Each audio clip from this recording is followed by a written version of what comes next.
Bienvenue dans Terrienne, l'actualité des femmes dans le monde. Et l'on commence par le choix de Terrienne. Dianké, c'est le nom de la première fiction 100% ouest-africaine, féministe et politique, produite par l'ONG sénégalaise RAES. Elle vient d'être récompensée par le premier festival dédié au podcast francophone au Sénégal.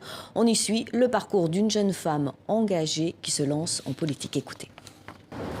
La corruption nous coûte cher.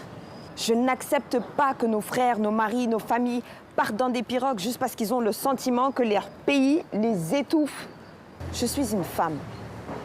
Je reste et je me bats. Dianké, ou le feuilleton radiophonique du parcours du combattant et initiatique d'une jeune femme de 26 ans qui décide de se présenter aux élections municipales contre son propre frère. De cette ville.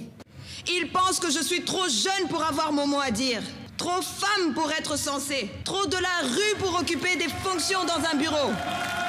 Être une Dianké, c'est une femme forte, qui est même prête à se sacrifier pour juste qu'il y ait une bonne symbiose et en même temps qu'il y ait de la justice. Moi, j'ai appris de Dianké. Donc je pense que c'est un très bon exemple. On peut apprendre beaucoup de choses venant d'elle par rapport à toutes ces différentes pressions qu'on vit.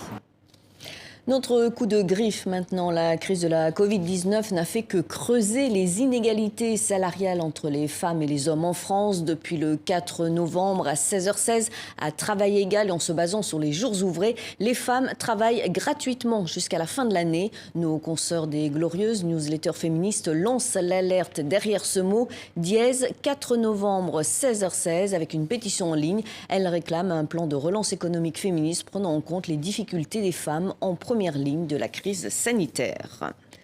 On termine par notre coup de cœur à cette mannequin britannique dite de grande taille, Naomi Nicholas Williams. Les photos de cette influenceuse seins dénudés avaient été retirées par Instagram, de quoi provoquer un mouvement de colère sur les réseaux sociaux face à cette censure, la qualifiant de grossophobie. Pour la soutenir, des dizaines d'internautes ont posté des photos d'elle, également seins dénudés. Finalement, Instagram et Facebook ont décidé de revoir leurs règles. Les seins pourront désormais se montrer, mais sous certaines conditions, qu'ils soient enveloppés et que les tétons restent dissimulés.